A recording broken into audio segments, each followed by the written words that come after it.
Okay, hello. It's session 5 of Herr Benji. Now, uh, I'm one of these people. I live in the present moment all the time. This is a scientific law of nature that, in my belief, that the people born between May 13th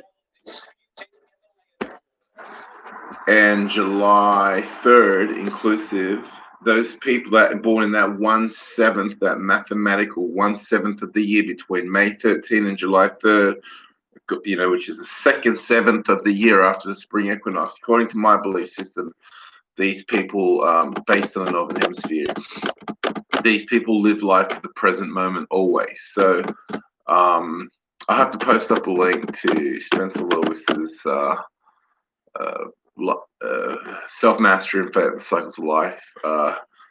Yeah, it's amazing to see some of the amazing things like Spencer Lewis has come with, like that book, and no one's interested. You could come with some really great truth, and no one will be interested in it for hundreds of years, and that's interesting in and of itself. However, I don't want to talk about philosophical study and mystery schools right now. I want to talk about India and China going to war. So,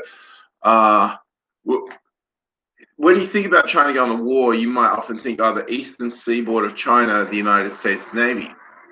And I was just watching an article by a United States Navy defense intelligence expert. I think it was from a few months ago, saying that, look, we can't really necessarily win a war there. We got 27 destroyers handy. They got 250. They've got long-range bombers that can deploy anti-ship missiles. They've got very good fighter jets there, more than we do. Blah blah blah blah blah. So yeah, we've seen China's happy just to go forward and take over Hong Kong and remove their pesky, British free speech there, which is just obnoxious to the Chinese. And it wouldn't interest China necessarily to go to war with America over Taiwan, because as a matter of fact, if I were planning that war scenario for the United States, I would say go nuclear, nuke Beijing, nuke Shanghai in the event of a full-scale conventional war. Go nuclear. That's what I would say. Or go hard. If you're not going to go nuclear, go hard. So get a Moab and then bomb the shit out of Beijing in that kind of war. So Beijing, yeah, they don't want to plan a war. That's scary for them. Okay, they don't want the U.S. military dropping the Moab on Beijing. That's, even if it's not nuclear, they can do a lot of damage with big bombs. So I don't know, maybe start developing some more Moabs or something if you're in the Pentagon. But going to war with India does interest a very authoritarian, bristling to fight regime, which currently Communist China has become. This is not the Communist China I used to live in like 15 years ago. I was there for like a year or so, actually almost 2 years. Yeah, this is, I started actually in 2000 or was it 2001? No, 2000, yeah, in Communist China. I was just there for 3 weeks, and then I went back about 3.5 years later, and I was there for like just over a year, and then like I returned like, I don't know, half a year after that. I was there for another half a year or whatever. So yeah, almost 2 years in Communist China.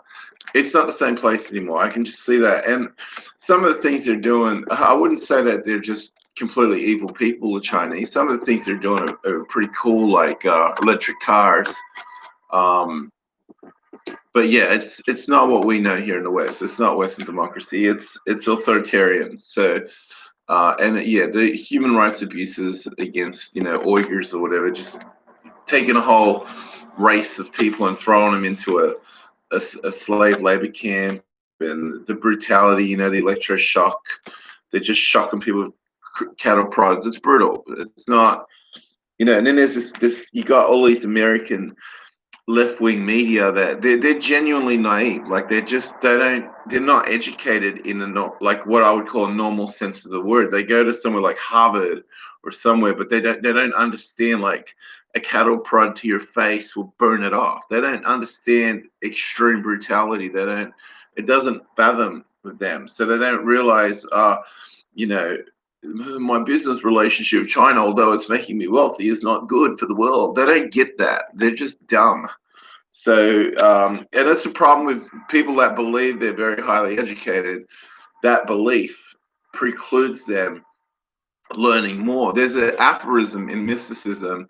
Uh, the greatest amongst us is just a child in the teaching. So, in other words, you could get someone like Jesus, that is widely regarded across the world in India, many places as you know at most advanced in terms of uh, mystical, understanding and awareness or whatever.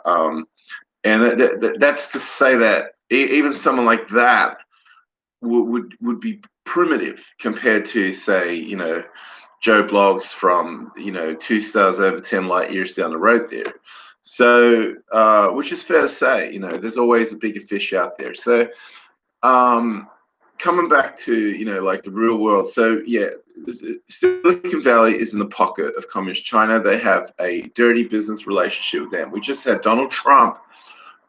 He signed off today on some executive order with his attorney general there against Twitter trying to pervert the thing. So it's almost like you're trying to punch a big giant gorilla with a little punch in the gut. It's not, that's what you're dealing with when you're dealing with Silicon Valley. It's a 600-pound gorilla, okay, and it's in bed with another 600-pound gorilla called Communist China, and they fuck like rabbits in bed, and there's money going back and forth. It's a bitch gorilla. It's a female gorilla from Silicon Valley getting fucked by a male gorilla in that's Communist China, giving it cash money. That's how it works. Okay, does that make sense to you dumb bitch asses there? That's what you're dealing with. So Trump come with a little executive order. It's almost like he's shooting a little pea shooter at a gorilla. It's that's how brainwashed they are in America. They're so fucking brainwashed by these fucking nut jobs on the left side of the media there that they run all these universities there. They're fucking horrible, corrupt people, disgusting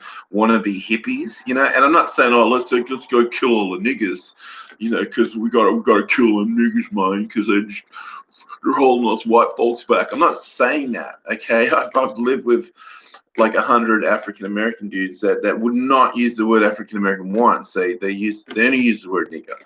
Okay, and they're extremely racist people. I'm not going to sit here and say, oh yeah, look, I don't want to get into that debate. Okay, what we know about the left-wing media in America is it's a bunch of white middle-class kids. Okay, that they don't know what's going on exactly in communist China. They want to be hip. Okay, so it's like, oh yeah, I like Harvey Weinstein. I want to watch his movies because he's a hip dude, and I want to be a hip dude.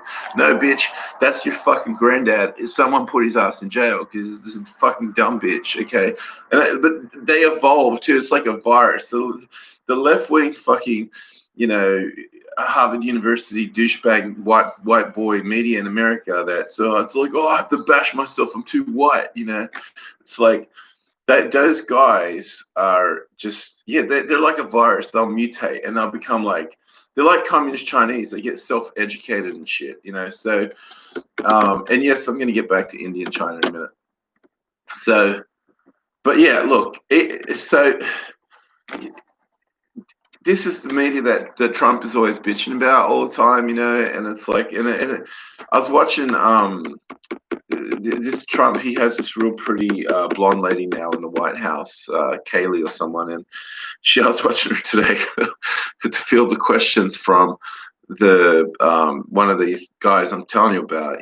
This is that's the mindset. I tried to explain it to you, and he's like, well, but it's categorically false that California Governor Newsom is mailing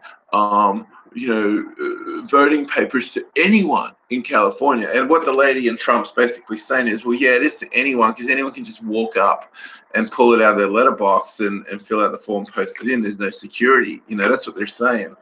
And the guy, anyway, it's just it's a really powerful force, that kind of left wing media, not just the media, but the whole mentality. They don't have power in Washington. They don't have power in the Congress right now because it's all, uh, they're all voting Republican.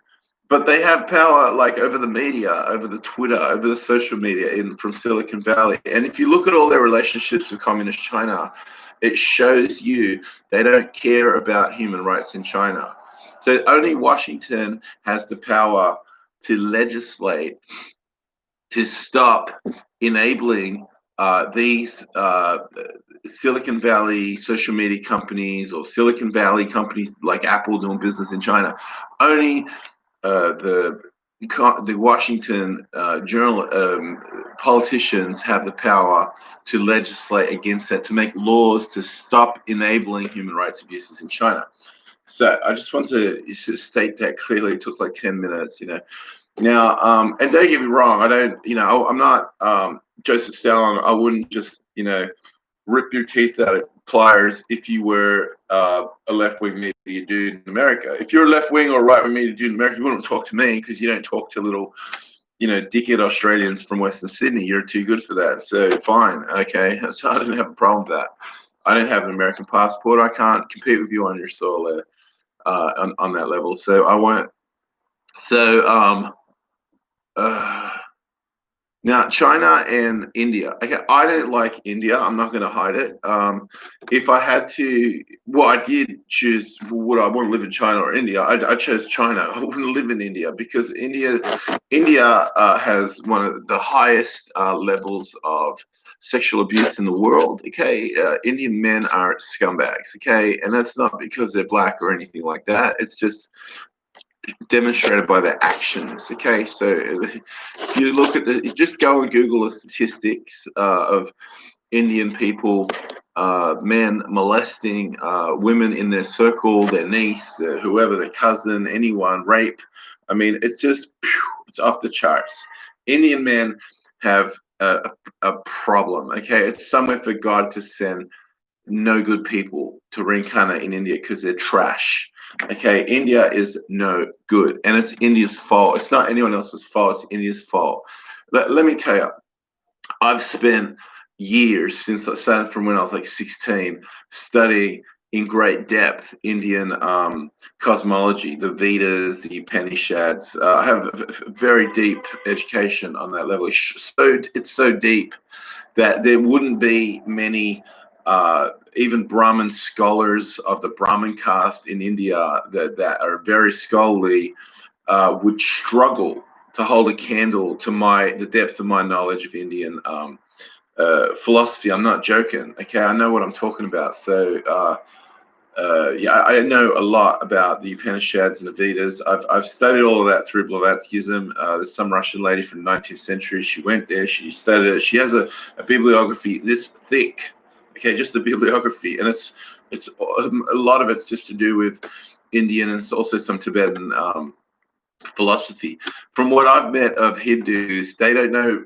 They're not interested in their own rich historical books. They just are interested in traditions. They have a tradition like, oh, today is Special Friend Day. I'll tie a little yellow, piece of cloth on my friend's wrist because she's my friend. Like, like if they have a day like that in India, so the nice, pretty blonde American lady there that does the White House press conferences for Trump. If it was Special Friend Day, I'd tie a little thing on her wrist because she's a likable person to me, and I'd be her special male friend. So, so India's good at stuff like that. But when it comes to I don't know. Yeah, it's a complicated question, but they also have the Bhagavad Gita in India. But yeah, I'm very skeptical of Indian men. Very, very skeptical. So I would say going to war, as it says in the Quran, is a good thing. And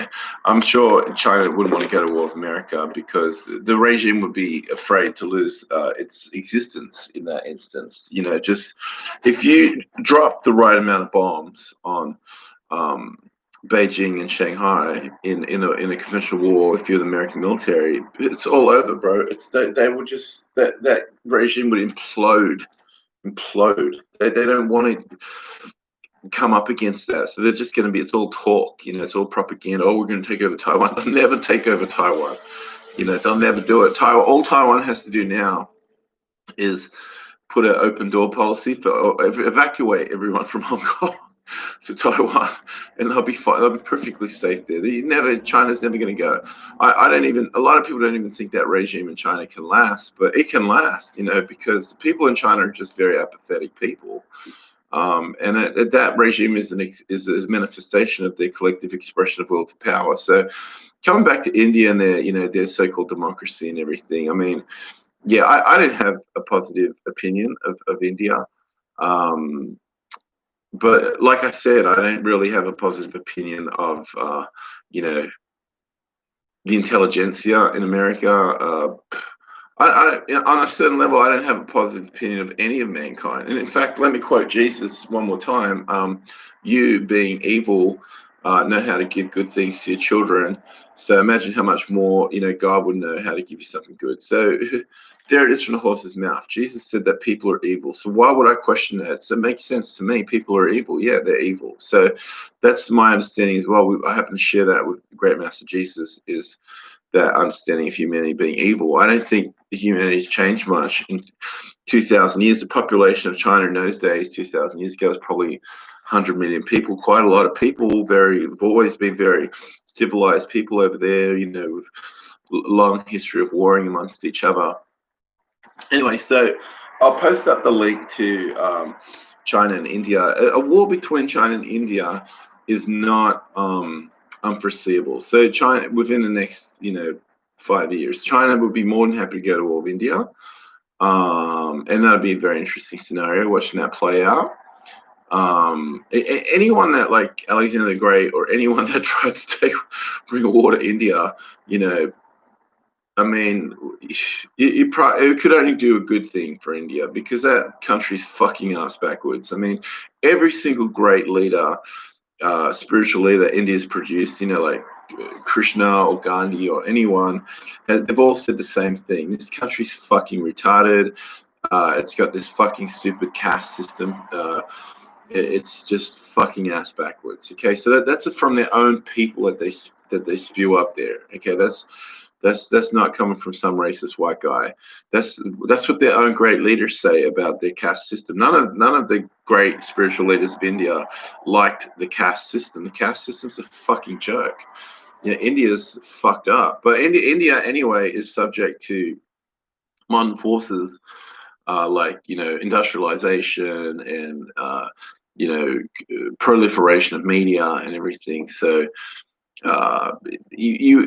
there are social forces that play there now that make it interesting for people in traditional Indian societal units just to say, yeah, fuck the family. What do I need my family for? They hold me back. I mean, why am I going to kiss my family's ass if I have to obey, grandpa over there, the village elder in our us backward primitive village? I mean, he doesn't even have any money. I can go be a software programmer and make a fortune. I mean, there's a lot of social pressure going on like that in India. So, but yeah, I mean, so I'll post up the link. It's on Russia Today, China Today. Like, China's just stationed a bunch of troops on the Indian side of the border, and I think it's more likely China would want to go to war with India than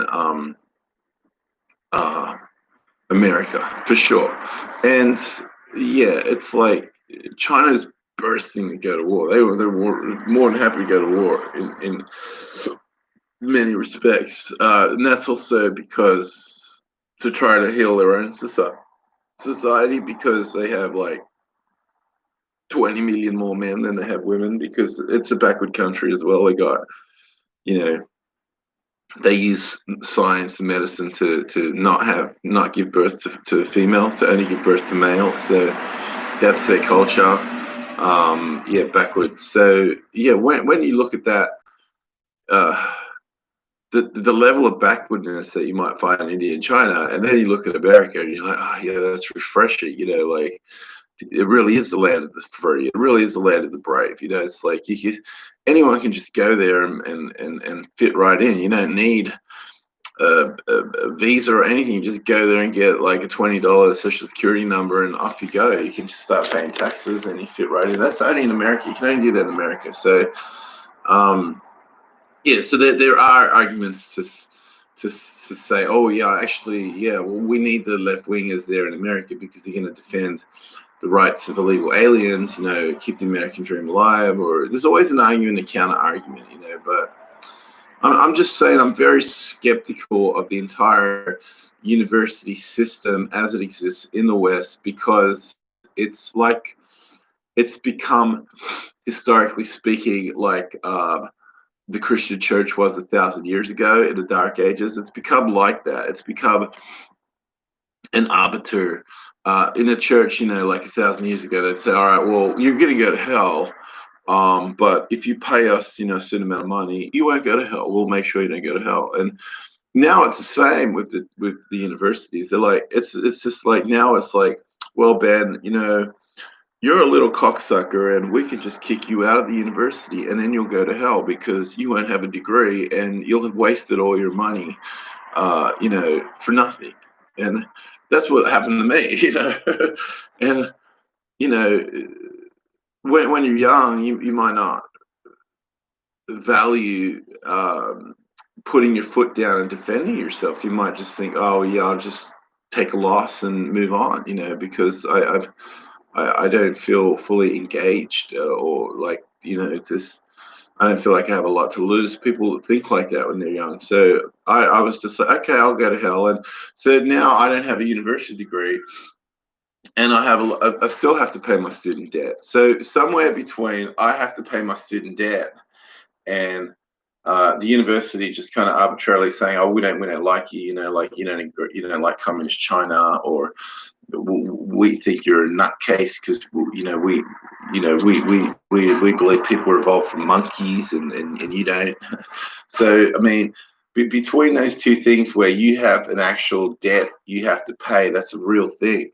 And that's what the university is trying to fuck with. That they're trying to say, we want you to pay that debt, but if you don't kiss our ass up here, you're going to pay that debt, but you're not going to get a degree. It's become like a church, and I don't see anything in America, uh, any sign of progressivism. All this kind of progressivism they're talking about in America, in that regard, looks completely fake to me. The university professors I first spoke to in America just before 9/11, like a few days before 9/11, were complete fuckwits. First of all, they came into the bar I was working in. I was a bartender. They asked me when I was going to come out of the closet. That's, how secure are you as a 40-something-year-old man that you need to walk up to a 25-year-old and question his sexuality? I mean, is that because these guys were not like great dads? They weren't like great husbands by the look of it. They look like fucking losers. Like they probably were trying to screw their 20-year-old students. When I didn't even answer their bitch question, yeah, I guess because they had some life experience, they could at least think, oh yeah, I might as well stop acting like a bitch for a minute.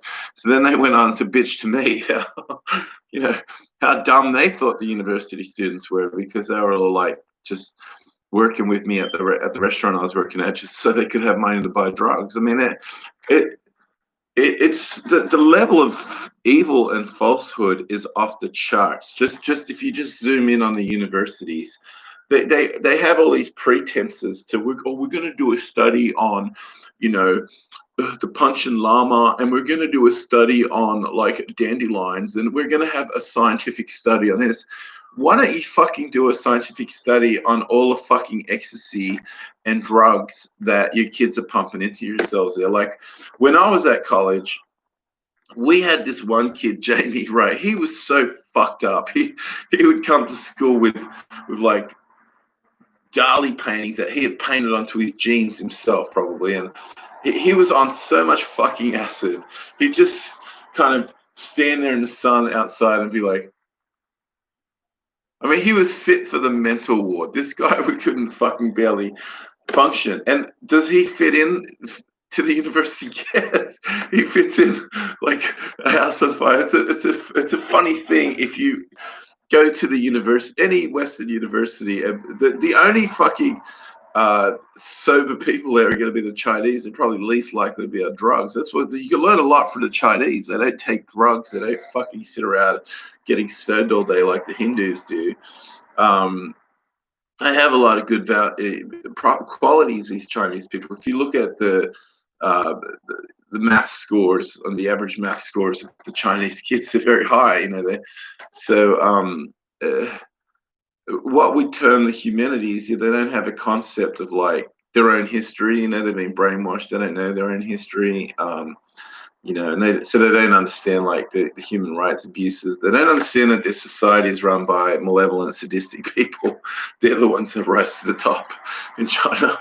They don't understand that, Chinese people. So they're sheeple on that level. But in terms of just like the Western dream, you know, I mean, yeah, it's not the majority of kids that are walking around on acid, but there's a significant number of kids at Western universities that there could be a top tier like Harvard or a middle tier or whatever, like University of Virginia. Well, I used to live on the east of the University of Virginia when I was first in America. Like those professors I told you about were from the University of Richmond in Virginia or whatever. So there's a lot of kids on drugs, you know, and you're not going to see the university say, oh, we should do a study on the kids that are actually using ecstasy, or, you know, it'd be interesting to have a scientific study to see the effects of people using psychiatric medicated drugs that are studied, but also combining them with non-psychiatric drugs like marijuana. Like I had a guy, I was talking to him recently on my bus, and I could tell his chemistry wasn't quite right there, you know, and so I straight away, I'll know what to ask to get to the truth quickly. And so it turned out he was on this new drug, which is, they use it for autistic people and for nut jobs. It's called I can't remember the name, Abiliter or something like Abiliter. I guess it's different name in different countries, but it's generally marketed as Abiliter. So you can use it for, I don't know, bipolar, probably depression, if you're fucking straight up crazy, you know, or if you're just autistic, you got an autistic kid and he's fucking running around screaming all the time, incoherently, just, you can give him some ability to probably calm him down. So we have these human rights abuses with the old people in Australia. They punch them up in the old age home. They can give them, you don't have to be a doctor to give them these drugs. You can just give them any drug like that, like ability you want if you're a nurse or whatever. It's all human rights abuses that the media here is so hypocritical. Like, they're never going to report on the truth. So people don't want to know about it. They're like, don't tell us the truth. We don't want to know about it. You know, that's human nature. And it doesn't matter how much fucking modern, you know, tanks and, you know, Xbox and all the modern shit you could have. Human nature is human nature. People, they step over the dead body at 7-Eleven so they can buy their hot dog and walk out. That's human nature. You know, it doesn't fucking matter if they got technology or not, because it's that if you don't have spiritual evolution, it doesn't matter how much technology you have. Technology cannot give you spiritual evolution. Only comes through experience. You know, you see, this is what the Hindus understand is reincarnation, or they don't understand it properly. Like, they're always like, oh, my nephew here is the reincarnation of my grandfather. It's like, no, he's not. No, you just made that up. You're stupid.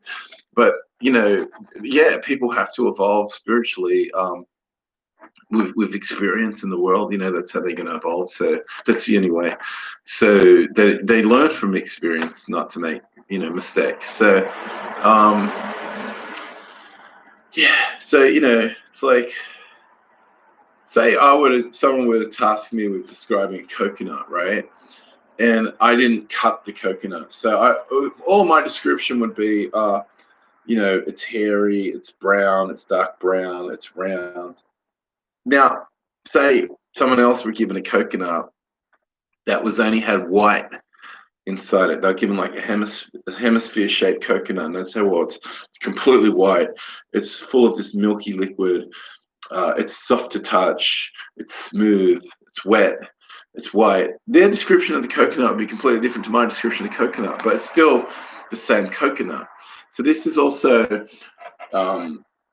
one of the facets of truth is it can have a different appearance. So um, I've even heard it tell like is this 12 paths to truth, you know.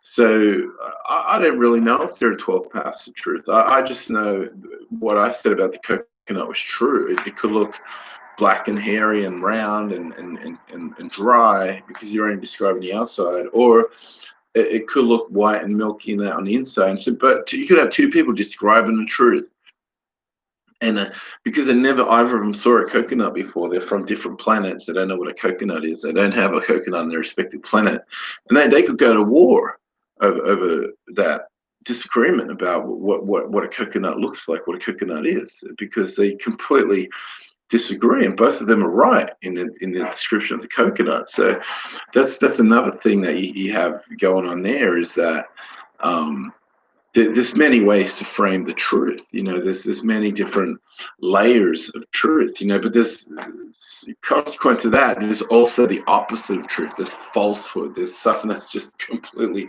false. It's not like I don't like watching movies that much. You know, I consider watching Hollywood movies a form of idolatry. That's not because I'm anti-American. It's not because I'm anti um, uh, democracy or whatever. Like, I mean, I've enjoyed some Chinese movies when I was living in China. Mostly, we just have Chinese movies on TV, and I did enjoy watching some Chinese movies. There's a lot of you know, kung fu and stuff, and they're always interested in magic and things like that. These Chinese, even if it's during like the Cultural Revolution or whatever, it's not just you put aside the propaganda movies. There's a body of interesting movies there to watch. The same as in America as well. I just didn't want to get to the point where that becomes my truth. The movie is my truth. No, the movie is not my truth. Okay, the movie is just a form of entertainment, and with a proper education, like not one to be had at a Western university. There is no proper education to be had at a Western university in terms of humanities. There's no proper education there. There's only bullshit there. There's a lot of bullshit. Take journalism as an example. I studied journalism in Spain for a year. Spain has a backward university system anyway. So it's like no contest. Their libraries are a joke. There's no books there. They don't want to spend money on education. But the Western universities, they do spend quite a bit of money on education. They do have quite good facilities, buildings and grounds, and well-paid staff and everything. And it's just, so why then is there humanities section bullshit? Well, one reason is that when it comes to history, people don't like to know the truth. So you can't study Australian history in Australia or anywhere because they whitewash the history here. They don't want to say, oh well, we're essentially represent the United Kingdom. It has to be our coin, or there's no way. That's the truth of the Australian politics. They never teach that. Well, the English kidnapped a bunch of people from India and just dumped them on a plantation in Queensland and said, oh, you better work as our slaves. That's the truth. But the English never teach that truth there. And the Americans are too busy with their own business to care about what, really happened with slavery in the British Empire. And then you got all these British people, bitching about how America had slavery. Guess what? America had a black president. That's and he didn't have any slavery background. That guy actually had a Muslim background, and he was half Irish. So he had no slavery background. So, but one day there'll be an American president that's black that does have a slavery background. So, and they definitely have a problem in America with black people. This. In terms of being racist against them, I'm not denying that at all. But there's a lot of issues though in that community, and the media will often distorts the things. So they're like, it's like they tell you on Fox News. The media on the left, they don't want to report black on black crime, related to drugs and stuff. So you cannot get a proper sense of the world just with one news source. And the education that's on offer before people start producing the news, is just dodgy. It's fucking dodgy. Like if you were to study journalism at Harvard or something, you'd be fucking brainwashed. You'd be studying like fucking Chomsky. When they had me studying Chomsky in Spain, and later when I did journalism in Australia, I'm like, what's there to study? This guy's a fucking idiot. I have my education prior to university is like a fucking Rolls Royce. It's fucking turbo Bentley. It's top level. Okay, I'm not gonna fucking go down and study Chomsky. There's nothing to study there. It's a fucking, the guy's a fucking cretin. And they base, all of their fucking university studies on Chomsky. Fuck off. Get serious. If you want to get a proper education, you'll have to educate yourself. So you'll have to study Blavatsky. A lot of people have done it. She's been a very influential person. And then you'll know Indian, cosmology and things like that. So you'll have more education on, India's 40,000 year religious history than most Hindus would. Study Spencer Lewis, study, study the Bible.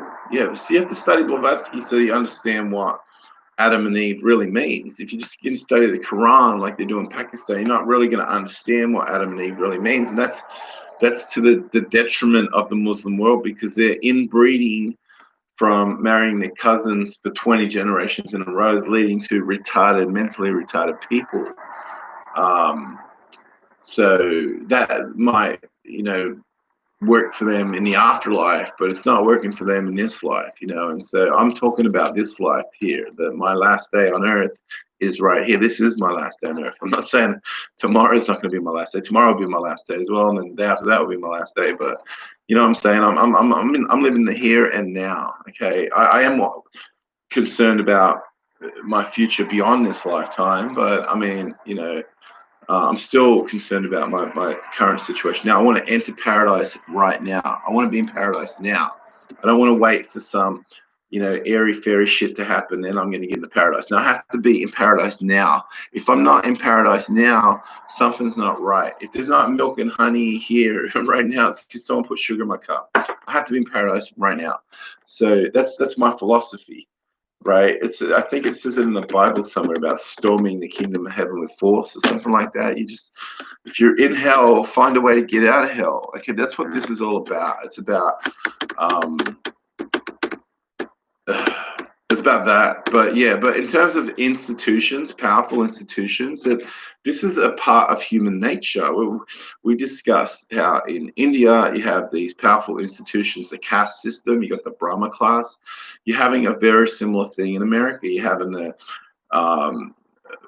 white elitist, their token black buddies, left wing kind of hierarchy that runs the universities there. That's a Brahma class. That's a caste system. Okay. Now, the universities are great when it comes to science and maths and chemistry. I've got no complaints. But once the universities start talking about any kind of so-called humanity that doesn't have like a useful component, like learning a second language or something, or a third language, yeah, there's a problem there, because that's where you have this Brahma class coming out, and they're going to squash people that don't think like that. It happened to me, and I still owe the tax department money. And the university came after me like savages with pitchforks, there's a witch, we got to drown them, make sure they're not a witch, It's like, and I mean, well, it's not surprising you got a very provincial backward place like Australia, where if you were to turn on Australian TV and you weren't from Australia, you'd be very disappointed by just what assholes the people on Australian TV are, like real jerks, and just obnoxious, disgusting, nasty, disgusting people, So I shudder to think what their personal lives are like. But yeah, I mean, you get that. I wouldn't have to try hard to make an American understand, it's just, the detrimental aspect of monarchy, and, it turns us all into poofters just by virtue of living here. It's just not, it's not It's not America, I can tell you that. Um, so yeah, I mean, China's above that shit. China doesn't come with that shit. You know, they just come with their party line, and if you criticize the party, they'll beat you. You know, black and blue. You know, and they'll torture you with they'll put toothpicks under your nails or something. So, but yeah, I guess when you put it like that, Australia's not too bad, but they're still fucking obnoxious bitches. You know, they're very insular, obnoxious bitches. They all hate each other. It's just kind of a form of hell. You know, that's what hell is like. You know, it's just like everyone hates it. Everyone, they want to kill everyone, but they can't because it's like you can imagine if you're in the actual hell in the spirit world, you know, where anything can go. It's like, oh, there's a lady. I'll just screw her in front of everyone, screw the lady next to her. And then some people just start fucking stabbing you and shit. And you don't die because it's hell. You just start to feel pain, but then you don't die. Like, that's probably what hell's really like. Um, you probably saw it in your dream world. But you see that, like, here in the world, like, just, yeah, hellish actors, you know, like, bullshitters, you know. And so if I look at American media, yeah, you know, there's also a thing too going on. There's a certain dynamic where because of the racial makeup of America now, it's like half of Americans are white and the other half are like kind of gray. It's like they could be like part Puerto Rican, part Korean, part black, part white, part this, part that, and that you really get in that division now. Not a division, but a distinction in America between just whitey. It's like half of the people, and the other half of the people are just not complete whitey. And most Americans don't give a shit, but there's a certain kind of reactionary thing, you know, where it's like, well, I better, identify with Democrat politics because, I don't want to be oppressed. I want to have the same rights as everyone else. So people start banding up together, and it's like, it's human nature is like that. People just want to identify with a group and that. And so, yeah, I completely understand all the loners out there that don't want to subscribe to that. I might give it a rest at the moment now, make some more coffee and post up. This is my 5th chat with Herr Benji. I hope you've enjoyed University of Benji with your dean, your special dean, Herr Benji. All right, and watch this spot for more.